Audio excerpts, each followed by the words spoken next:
نحمدہ ونصلی علی رسول الکریم اما بعد اعوذ باللہ من الشیطان الرجیم بسم اللہ الرحمن الرحیم وَيَقُولُونَ آمَنَّا بِاللَّهِ وَبِالرَّسُولِ وَأَطَعْنَا ثُمَّ يَتَوَلَّىٰ فَرِيقٌ مِّنْهُم مِّن بَعْدِ ذَٰلِكَ وَمَا أُولَٰئِكَ بِالْمُؤْمِنِينَ وَإِذَا دُعُوا إِلَى اللَّهِ وَرَسُولِهِ لِيَحْكُمَ بَيْنَهُمْ إِذَا فَرِيقٌ مِّنْهُم مُّعْرِضُونَ وَإِن يَكُن لَّهُمُ الْحَقُّ يَأْتُوا إِلَيْهِ مُذْعِنِينَ أَفِي قُلُوبِهِم مَّرَضٌ أَمِ ارْتَابُوا أَمْ يَخَافُونَ أَن يَهِيفَ اللَّهُ عَلَيْهِمْ وَرَسُولُهُ بَلْ أُولَٰئِكَ هُمُ الظَّالِمُونَ إنما كان قول المؤمنين إذا دعوا إلى الله ورسوله ليحكم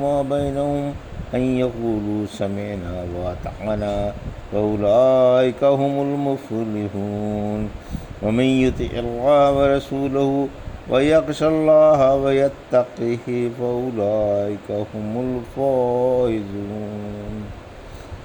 ابھی آپ نے سورہ نور کی آیت 47 سے 52 کی تلاوت سماعت فرمائی۔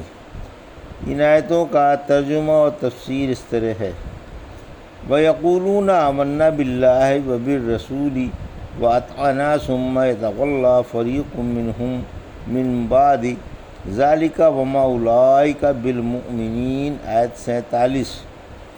وَإِذَا دُعُوا إِلَى اللَّهِ وَرَسُولِهِ لِيَحْكُمَ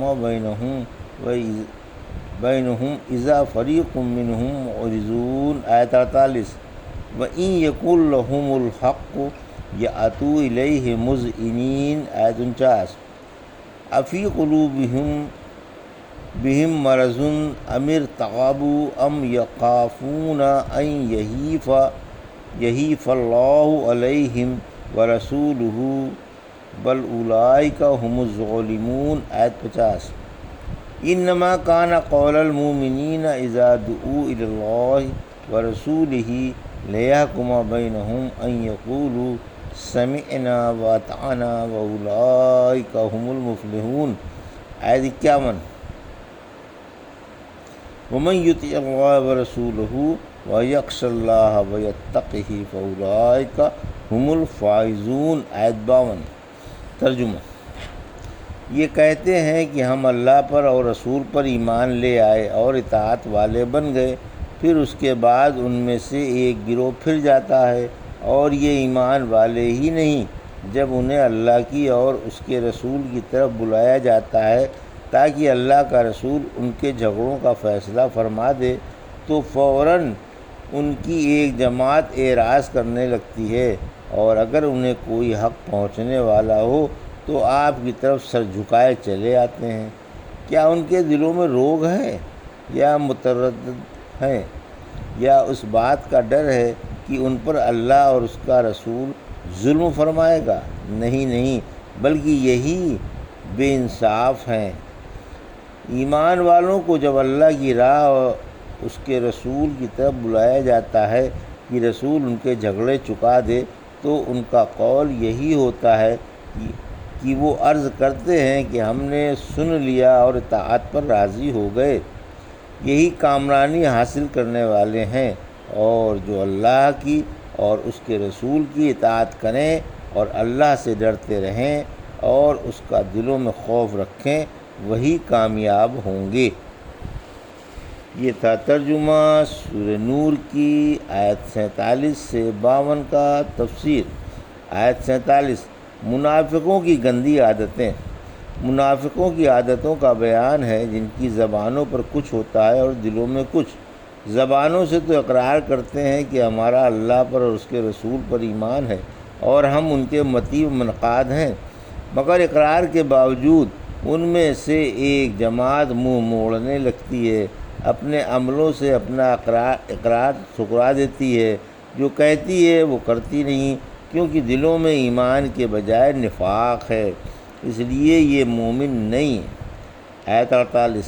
اگر انہیں قرآن کی طرف جس کو حق تعالیٰ نے رسول پر اتارا ہے اور ہدایت کی طرف بلایا جاتا ہے تو اس سے منہ موڑ لیتے ہیں اور دلوں میں اس کی پیروی کرنے پر از راہ غرور تیار نہیں ہوتے۔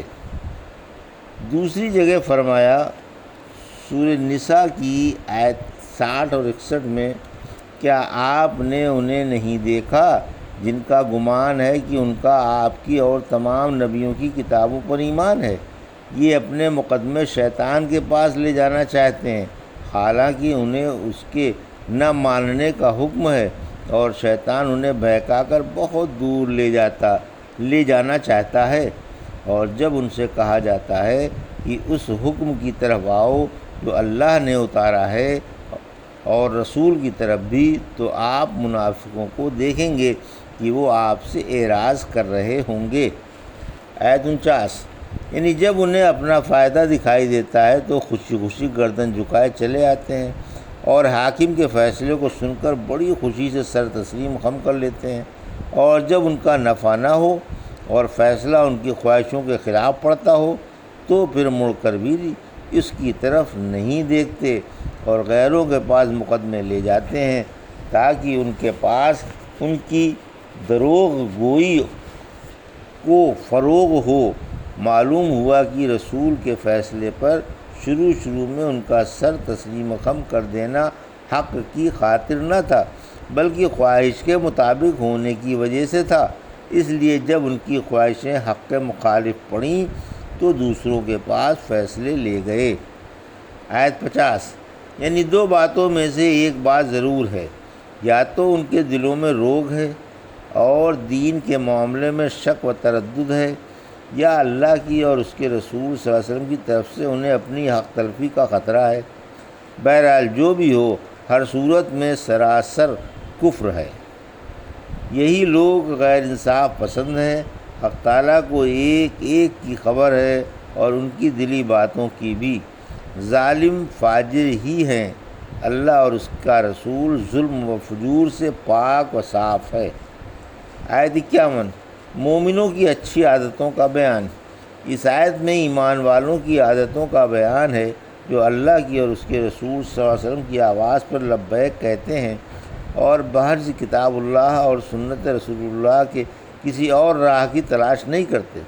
جب حق تعالیٰ اور اس کا رسول صلی اللہ علیہ وسلم انہیں ان کے مقدموں کے فیصلے کے لیے بلاتے ہیں تو یہ فوراً آتے ہیں، رحمت عالم صلی اللہ علیہ وسلم کے فیصلوں کو سر اور آنکھوں پر جگہ دیتے ہیں اور سر تسلیم خم کر کے انہیں عملی جامہ بھی پہناتے ہیں۔ یہی کامیاب و بامراد ہوں گے، یہی جنت میں جائیں گے اور جہنم سے بچ جائیں گے۔ مذکور ہے کہ عبادہ بن صامت نے، جو عقبہ والوں میں سے تھے، بدری تھے اور انصاف کے نمائندے تھے، مرض الموت میں اپنے بھائی جنادہ سے کہا، کیا میں تم کو بتاؤں کہ تم پر کیا حقوق ہیں اور تمہارے کیا حقوق ہیں؟ بولے ضرور بتائیے۔ فرمایا کہ تم سن کر اطاعت کرنی لازمی ہے۔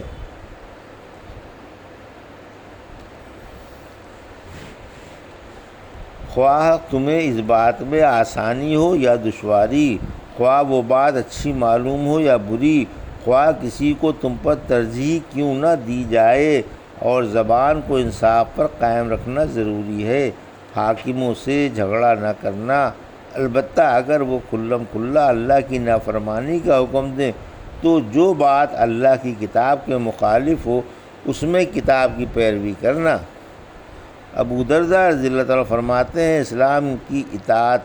اسلام اللہ کی اطاعت ہی میں ہے، بھلائی جماعت ہی میں ہے، اور اللہ کی اور اس کے رسول صلی اللہ علیہ وسلم کے خلیفہ کی اور عام مسلمانوں کی ہمدردی ہی میں ہے۔ ہم سے ذکر کیا گیا ہے کہ عمر رضی اللہ عنہ فرماتے تھے، اسلام کا کڑا لا الہ الا اللہ کی گواہی ہے، اور نماز قائم رکھنا، زکوٰۃ دینا اور خلیفہ کی اطاعت کرنا بھی۔ کتاب اللہ کی، سنت رسول اللہ صلی اللہ علیہ وسلم کی، خلفائے راشدین کی اور خلفاء کی اطاعت کے وجوب پر بے شمار حدیثیں اور آثار آئے ہیں۔ آیت 52، کامیاب حضرات، جس نے اللہ کے احکام کی فرما برداری کی، حرام باتوں سے اجتناب کیا اور ماضی کے گناہوں پر اللہ سے ڈرتا رہا اور مستقبل میں بھی اللہ کا خوف دل میں رکھا، وہی کامیاب ہے، انہیں دنیا اور آخرت کی ہر بھلائی نصیب ہوگی اور ہر برائی سے بچ جائیں گے۔ یہ تھا سورہ نور کی آیت 47 سے 52 کا ترجمہ اور تفسیر جو بھی آپ نے سماعت فرمائی۔ بارک اللہ لی و لکم فی القرآن الحکیم و نفعنی ایاکم بآیات الذکر الحکیم۔